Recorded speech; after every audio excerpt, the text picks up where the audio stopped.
So hello everyone, both here in the lecture room and at home, wherever you might be. So today's course session is going to be devoted to an introduction to two important topics in computer science, namely languages and grammars. I'll try to tie up the material that we're going to cover by connecting it with the theory and practice of programming languages, so like C++ or whatever else programming language you might be using and loving today. Most likely tomorrow you will use and love a different one. So it's a good idea to be open to the use of more than one programming language. Before we do that, however, let's warm up by looking at a question from Dr. X that we didn't examine last time round.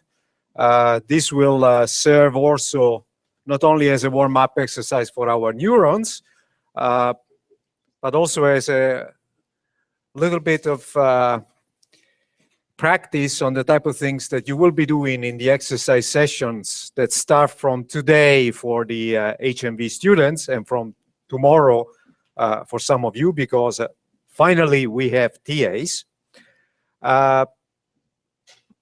And also in the home assignment that you will have to hand in next week.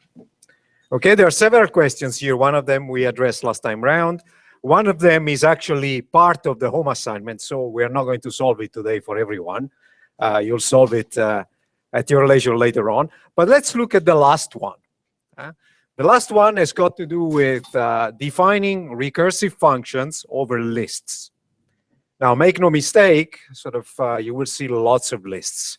You probably already have seen lots of assignments of lists. So this is warm-up exercise, not only for this course, but for the rest of your lives in one form or another. I'm known to exaggerate sometimes, but in this case, I know for sure I'm not overly exaggerating for once. Okay, what does this programming assignment ask you to do, if you wish? Okay, so you're given, you're supposed to define a function called sorted that takes a list of integers, non-negative integers, as input and returns a Boolean, true or false. Now, when is it that the function is supposed to return true? It's supposed to return true exactly and only when the input list that the function sorted gets as input is sorted in non-increasing order. What does this mean? This means that the numbers that you see in the list, they never grow. They can stay the same or decrease in value, but they never grow.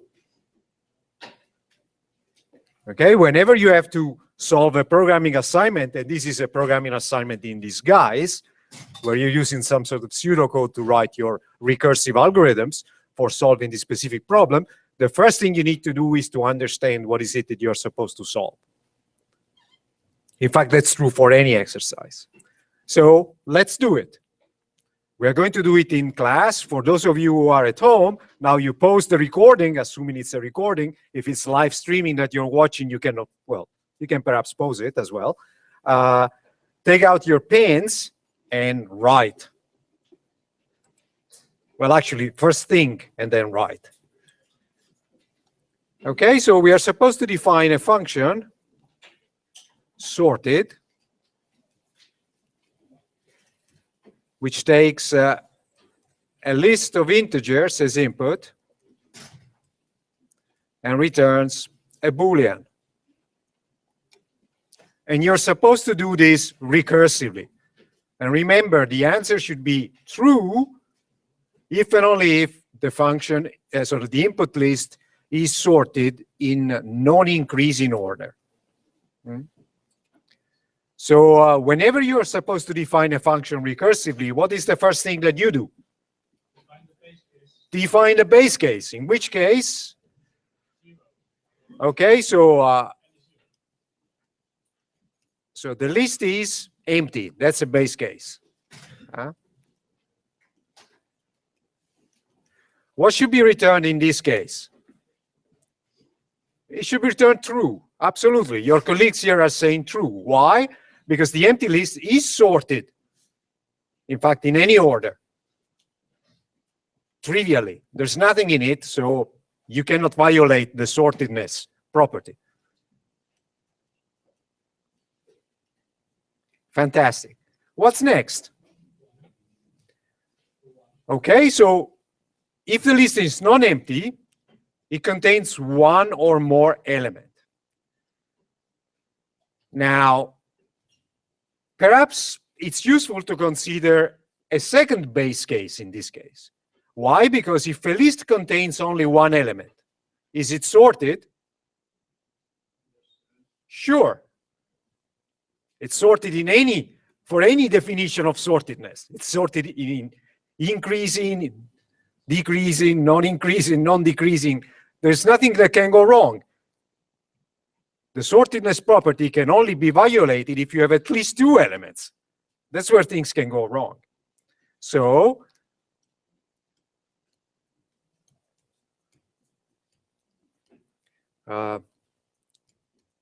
that's supposed to be an n of some sort.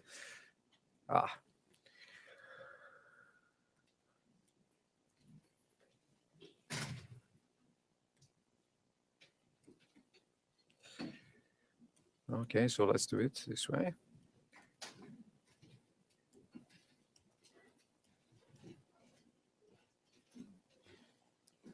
So if you have a list with only one element, then it's also sorted. Okay, so far so good. Now we need to deal with the remaining cases using recursion. So the remaining cases are the cases in which the list that you get as input has two or more elements. So in this case,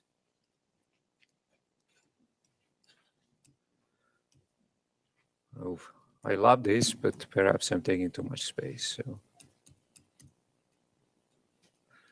you have a list that looks like this, where N and M are the two entries, the first two entries in the list, and L is the list that remains. So in this case, what should the answer be? Okay, yes. Now your colleague is saying it depends. So we need to do something. The answer is not true or false by default. We need to consider some possibilities. Okay, so let's do a case definition. If it so happens that N is actually less than M, remember we want our list to be sorted in non-increasing order. So the list should be going down or staying at the same value. So if the first element is actually smaller than the second one, what is it that you want to return? You want to return false straight away. Fantastic. So what is the other case? The other case is when N is actually greater than or equal than M. In this case, I guess you want to unleash, as I say, the power of recursion. So you want to call the function sorted recursively on a sublist of your input list. Question is, what sublist should you consider?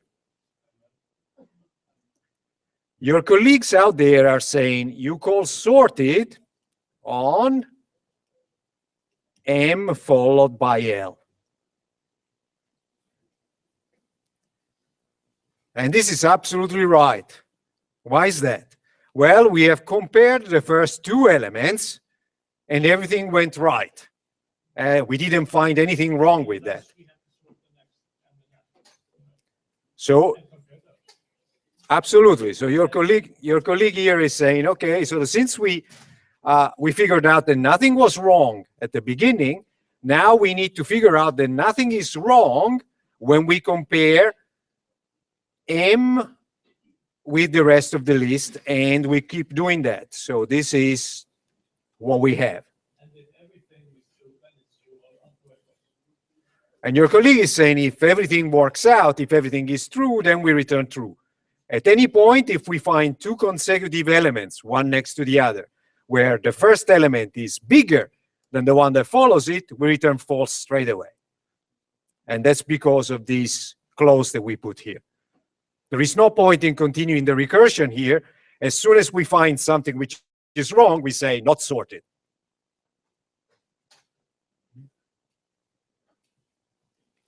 We could have done things a little bit differently.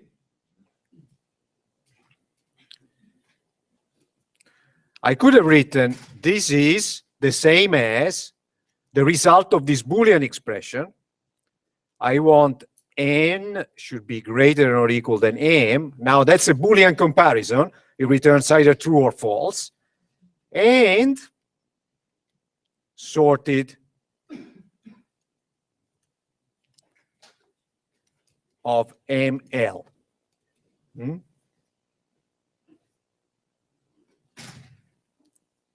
This would have been a one-line definition of having, instead of having the case analysis.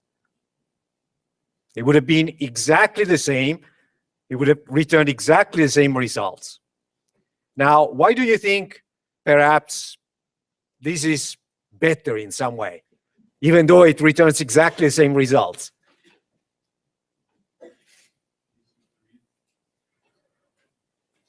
Okay, so suppose that this returns false.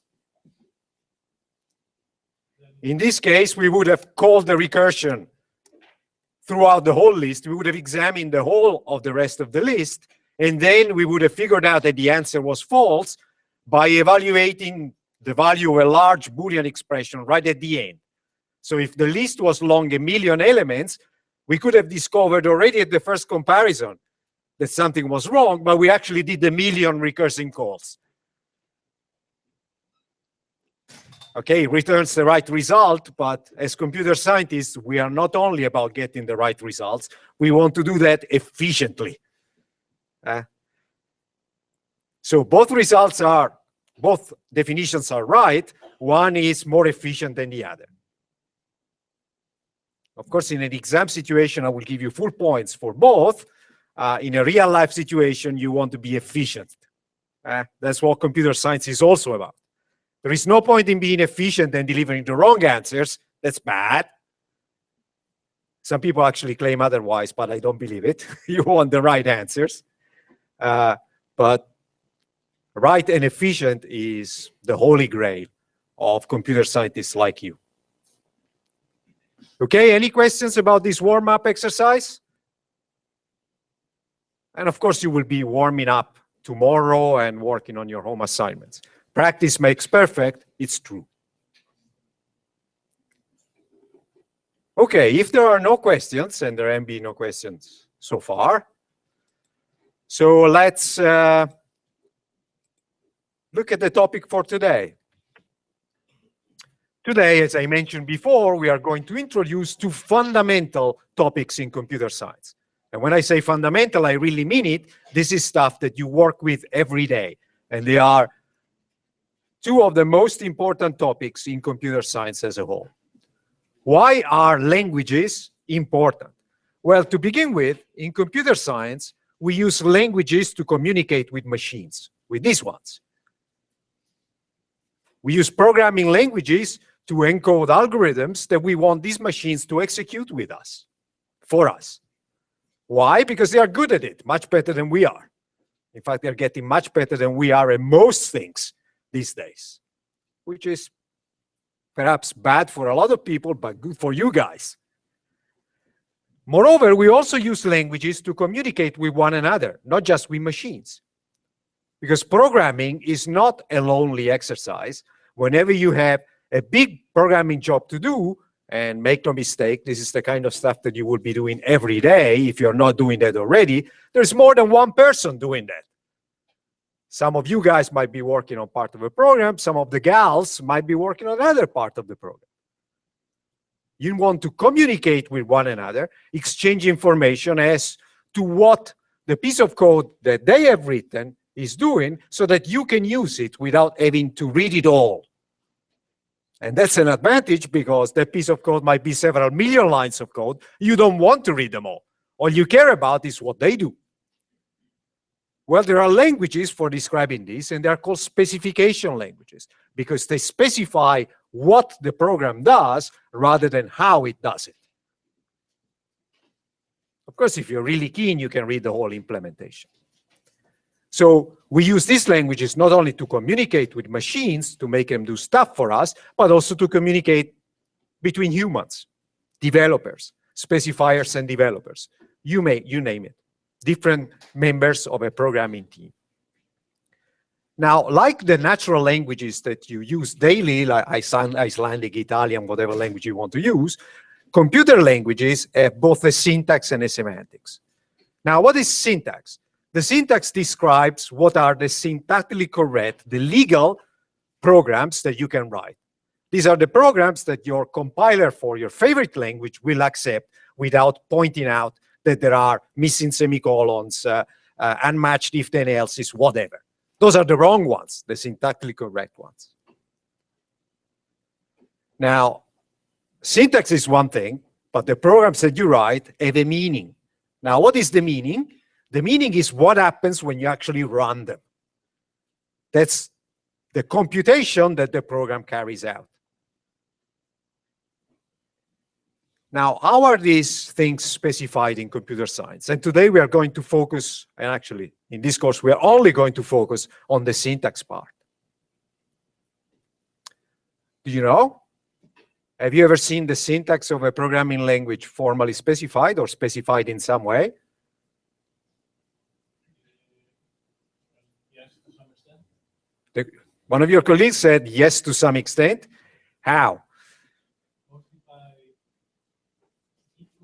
just teaching a child how to set up various things that when you want to achieve something. If you want to achieve some semantics, for part of the course, then the teacher gives us the syntax for it. Okay, so basically you learn it by pattern matching. What your colleague is saying, we learn it by pattern matching from what the teacher in the programming course gives us. But how does the teacher for the programming course actually know what are the syntactically correct parts of the language? And you know, the ultimate teacher is the compiler.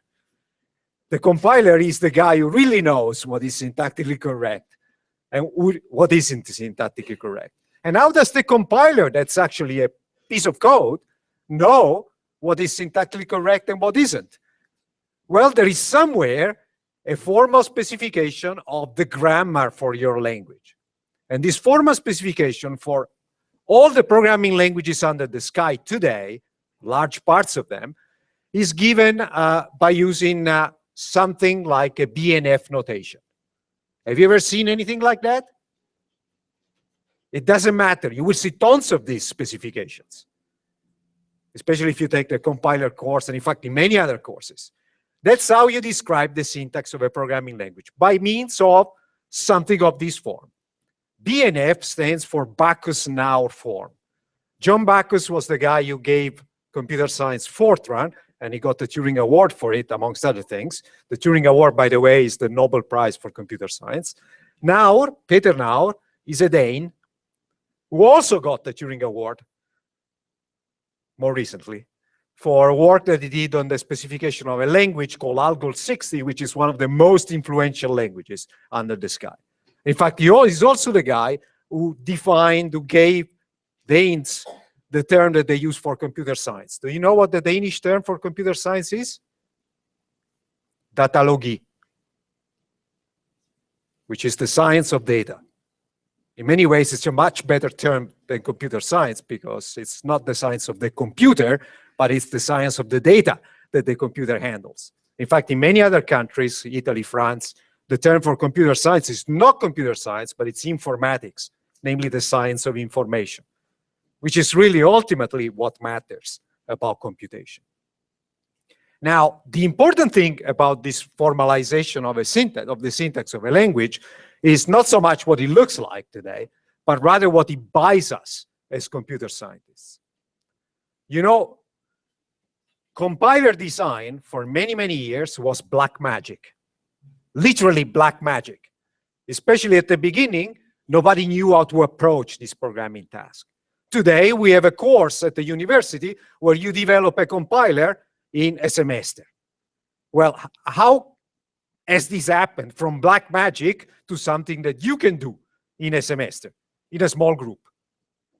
Well, one of the things that changed it all was the fact, at least from the front end of, for the front end of the compiler, that the syntax of languages has been specified using these type of things that you see on the slide. According to Donald Knuth, science is what we understand well enough to be able to teach it to a computer. Everything else we do is art. Make this motto yours. You understand something if you can write a program so that the computer can do it for you. Anything else you do is art. It's not science. And the thing is that as soon as people started writing the description of the syntax of their programming languages in this way, all in a sudden people, first of all, understood what they were talking about, and second, they could write algorithms to generate large chunks of a compiler automatically by machine. Today, the front ends of production compilers are generated just by algorithms, not by humans. And pretty soon, everything will be generated by machines.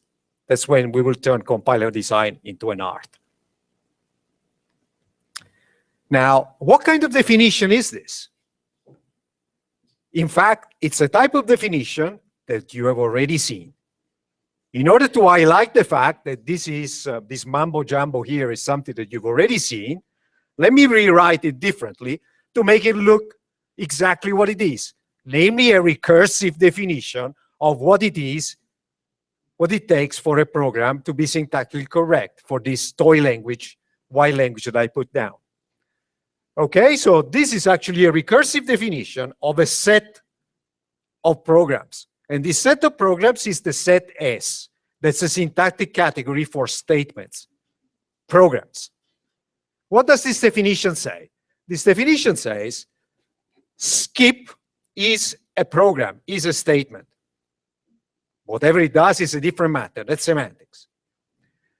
This part of the definition says if somebody has given you an arithmetic expression and X is a variable, then X takes A, that's an assignment, is a statement, is a program.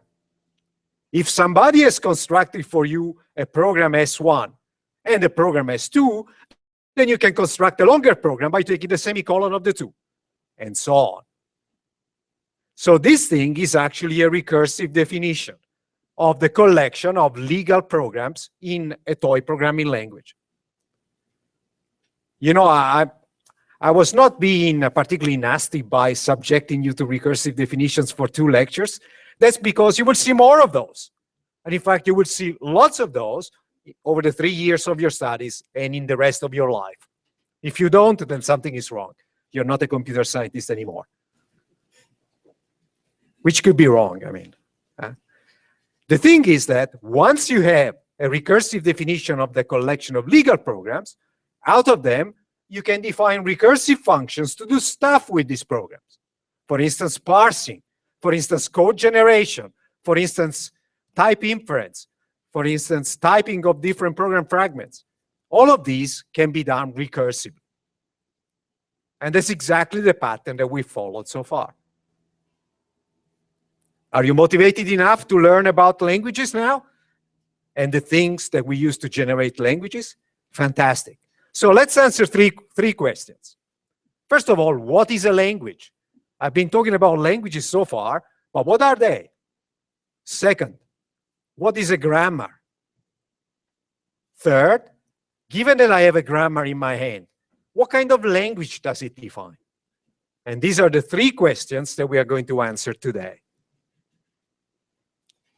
Are you ready? Oh, there is a resounding yes. I think even you at home can hear the big yes. Yeah, it was so loud that, yeah, absolutely, absolutely. It's the sound of silence. Okay, so let's start by answering the first question. What is a language? Now, you can be very philosophical about what a language is, but today we take a very mathematical, pedantic approach. A language is nothing but a set of strings. Wow. Okay? Icelandic is the set of strings that consists of all the Icelandic sentences. There are plenty of those, set with very little structure. But to write strings, we need symbols. a basic collection of symbols. And since we like Greek letters in theoretical computer sciences in mathematics, we use sigma, capital sigma, for an alphabet. These are the collection of basic symbols that we use to write strings. The assumption that we make is that this alphabet is finite. For instance, the collection of bits, 0, 1, is a good, honest-to-God alphabet because it's finite. The collection of digits from 0, of Indian Arabic digits from 0 to 9, it's an alphabet. The collection of ASCII symbols is an alphabet, is finite. The collection, the alphabet consisting of only the symbol 1 is an alphabet, the unary alphabet. Is the collection of the natural numbers an alphabet? No? It's infinite, yes. So it's not an alphabet, because here we say an alphabet is finite. Is this a problem? No, of course we can write all the natural numbers using 2 bits, for instance, or even in unary notation, like our ancestors did every time they killed one of their enemies. They would put 1 stick down and record how many they had killed. Okay, so a bit of notation. Sigma star is the set of all strings that you can write using alphabet sigma. Now, the simplest alphabet of them all is the empty alphabet. So what is empty alphabet star? It's the collection of all strings that you can write with no symbol. How many of them are there? There's only one. And which one is it? The empty string. To write the empty string, you don't need any symbol, so you can write it even if you don't have any symbol. But that's just about the only string you can write without symbols. Otherwise, you need something to write. Absolutely. And as I've said before, a language is nothing but a collection of strings over your alphabet. So it's a subset of sigma star. Now, what is the smallest language of them all?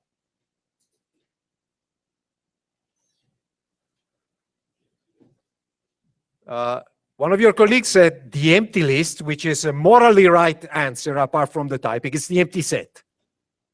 It's the empty set of things. Okay, the empty set is the smallest language. And what is the largest language? Well, there is a largest language over some alphabet. Sigma is the set of all strings that you can write, sigma star.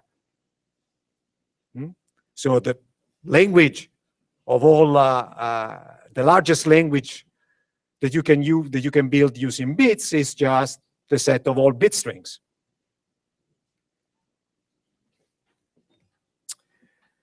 Now, all of these languages that we care about, the collection of all legal programs in C++, the collection of all legal bit strings, any language, Icelandic, they are all infinite. They are all infinite sets. Now, since we want to develop programs that can actually handle languages, we have to represent such languages in a finite way. Because you cannot develop a program and say, oh, wait a minute, program, I'm going to give you an infinite language as input. Here's the first string, here's the second, here's the third. You never finish giving the input. And the program is saying, okay, when can I start computing? Well, you can't. So what we want to have is a finite representation of an infinite set of strings. And this is where grammars come into the picture. Like the grammar that I gave you before for the toy language. That's a finite recursive definition that describes an infinite collection of programs. Okay, compilers, parsers, do not operate on the infinite collection of all legal programs, but they work on the grammars that define them. So let's see what grammars are. As usual, I prefer to introduce things by example. And then we see the formal definition. So here's an example of a grammar. Now, don't get scared. I know that some of you have actually seen these things in one form or another in problem solving. Some others might have not. But there's nothing to be scared about, because now we are going to have a look at all the individual components that make up this specification. What does a grammar consist of? A grammar consists of several components. There are a collection of so-called non-terminals. What are these non-terminals? These non-terminals are usually written with capital letters, and they represent, in some sense, the syntactic categories in your language, in the language that you want to specify. So, for instance, in the language, the toy programming language I presented before, the capital S stood for the syntactic category of statements. Then there were other syntactic categories that I did not specify: arithmetic expressions, Boolean expressions, and so on. For Icelandic, you would have verbs, adjectives, composite statements, and so on. Now, the terminals are typically lowercase, denoted by lowercase symbols, letters, or numbers. In this case, the terminals are 0 and 1, because we are defining a grammar that is supposed to define some collection of bit strings. One of the non-terminals is designated as the start non-terminal. Yes, there is a question there. Okay, the question is the empty string considered a terminal? The answer is no. The empty string is an empty sequence of terminals. But that's a good question. This lambda here, as I write, denotes the empty string. This is a very old-fashioned notation. Today, most people use epsilon for this, but since the textbook uses lambda, I will use lambda.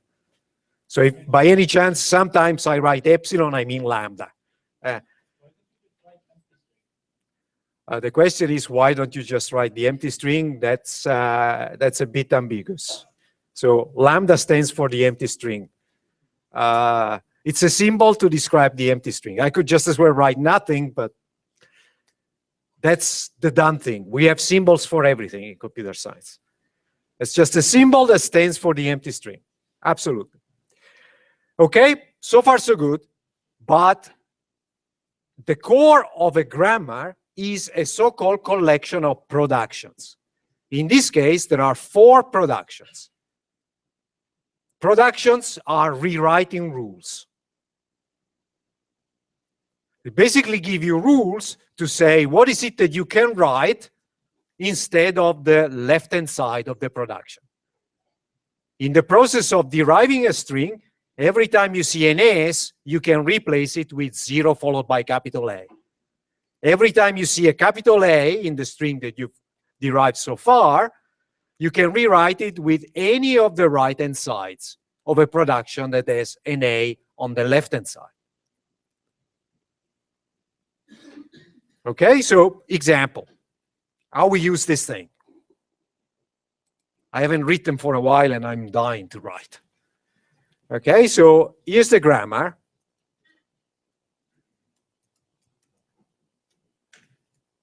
And let me introduce a shorthand notation. Sorry. Let me not introduce errors.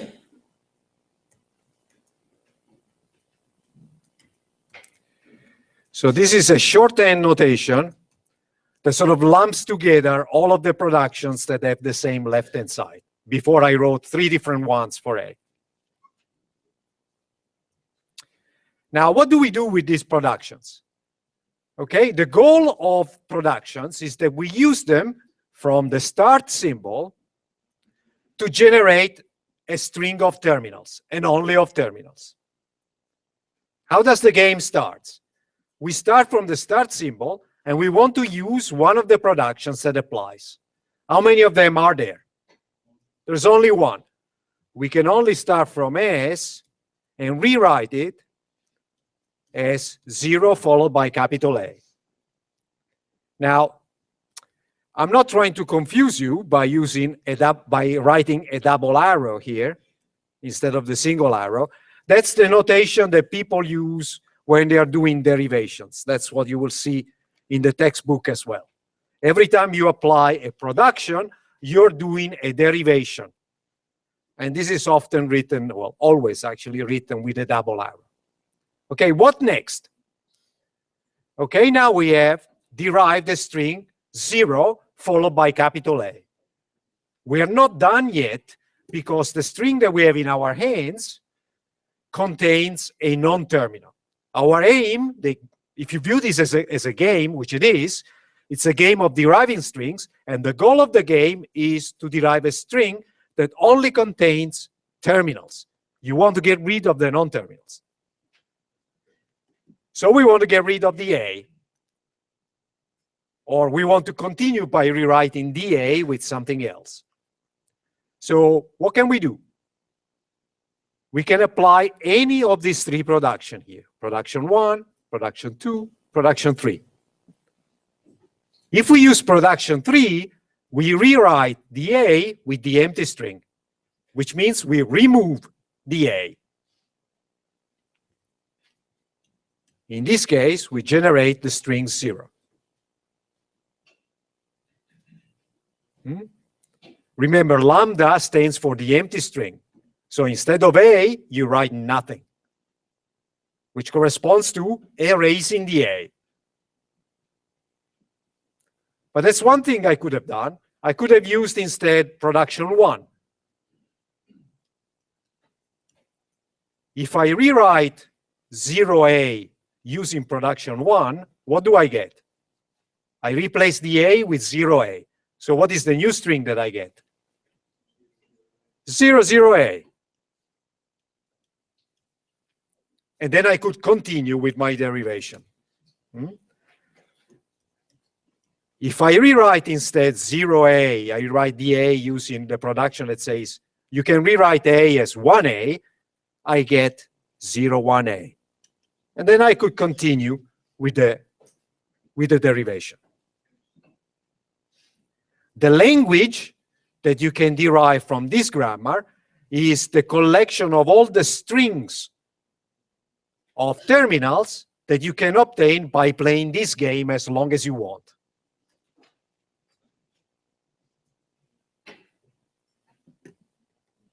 Is this clear, roughly? So in this case, actually, the collection of all the strings, the language that you can derive from this language, from this grammar, consists of all of the strings of bits that start with a 0 and then continue with any string of bits.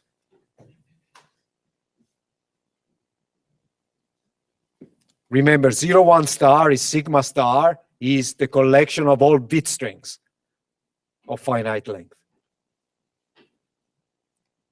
That's because from this part of the grammar, you can derive any sequence of bits.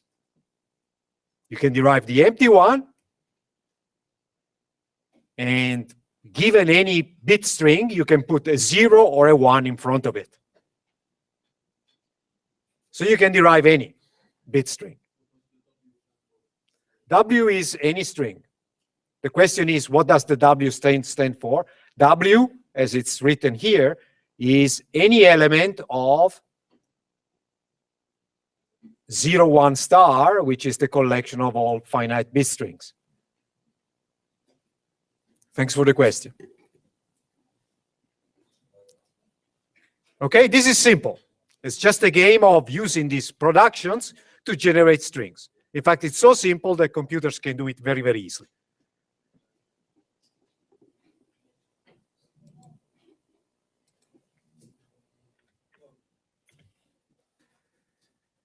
So we've also argued why this defines the required language. The required language was the language of all bit strings that start with a 0.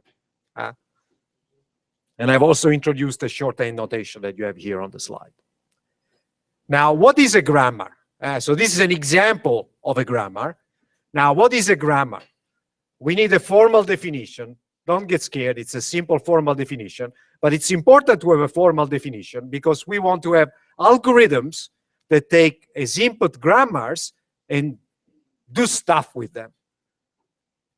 If an algorithm is supposed to operate on grammars and not on humans, like me, for instance, the algorithm has to know when the thing that it is given as input is a good, honest to God grammar. Otherwise, it can't figure out whether it can work with it or not. That's why we need a formal definition. And there it is. It's a tuple. You will see lots of tuples. Many things are tuples, records of some form. It's a tuple that consists of 4 ingredients. What are these ingredients? You have, first of all, a finite set of non-terminals. In the example that we had before, this was capital S, capital A. You have a finite set of terminals. These are the things that, the symbols that we want to use to write the strings that we want to generate. In the previous example, this was the bits 0, 1. Just not to get confused, it's a good idea to have a disjoint set of, the set of terminals is disjoint from the set of non-terminals. You cannot have something which is both a terminal and a non-terminal. There is a start symbol, and this start symbol is a non-terminal.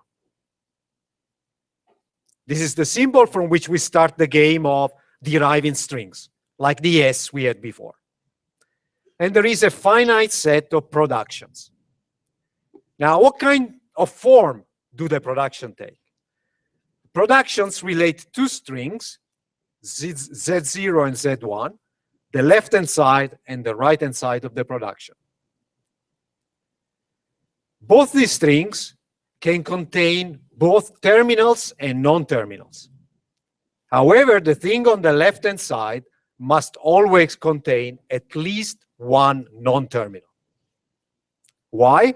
Because remember, our goal is to generate strings of terminals. If you already have a string of terminals, you're done. You don't need to rewrite anything. Okay? Now, that's the formal definition. It's a quadruple containing these 4 bits of information. Very often, in fact, everybody just writes implicitly this information in the form of the productions. Especially if the productions have a simple form of this type. Oh, you're already thinking about, the question is this enough on a test? People are already thinking about the test. Yes, it will be enough on a test. In this case, sort of the left-hand side, especially because I will never ask you to write complicated grammars where you really need, in order not to get confused, the definition like that. The types of grammars that you will work with are of the 2 fundamental types, which are easy to represent in this form unambiguously. Okay, so there is really a formal definition of what we did before on the example, but that's really not so important. There is one thing. Let me just go through this mambo jumbo here, just to tell you that it's exactly the kind of thing that we did before. So whenever you have a production, as I told you before, and then we take a break so you can breathe a sigh of relief. The goal of the productions is to use them to rewrite bits of strings that we have already in our hands by applying the production itself. How does this work? Suppose that you have a production that says, whenever you see Z0, you can replace it by Z1. That's what this single arrow means. It's just a replacement operation. Before we had, whenever you see an S, you can rewrite it, you can replace it by 0A. Whenever we see an A, you can replace it by the empty string. That is, you can erase it, and so on. How do we do this replacement?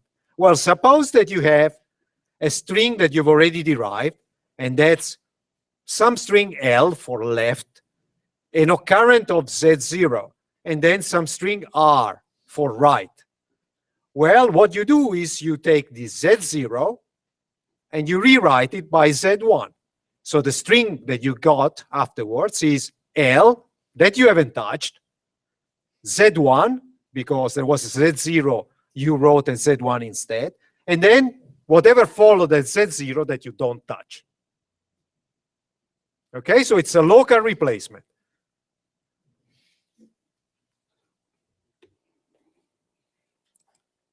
Look at what we did here.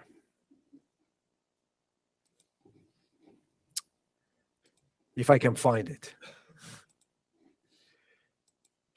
Okay, so this was the string 0A. In this case, the left part, this would be my occurrence of left. This is my occurrence of the left-hand side of a production. And what is the right, the string that follows? Well, there's nothing there, so it's the empty string. So right here is the empty string. There's nothing afterwards, but the empty string is a good, honest-to-God string. So what is it that we do? We used the production that said A goes to lambda in the first example. So what is it that we do? We left the left part untouched. We didn't rewrite it. We replaced A by the empty string. That is to say, we erased A. We wrote nothing instead of A. And then we left the right part untouched. That was easy because there was nothing on the right. So the string that we derived by applying this production to this string was the string 0. Okay? So you pattern match. I found something that is exactly the left-hand side of the production. I just rewrite that part with the right-hand side of the production. We will see several examples of this rewriting pattern in the second part of the lecture. Now you go and have a coffee because I think you need it.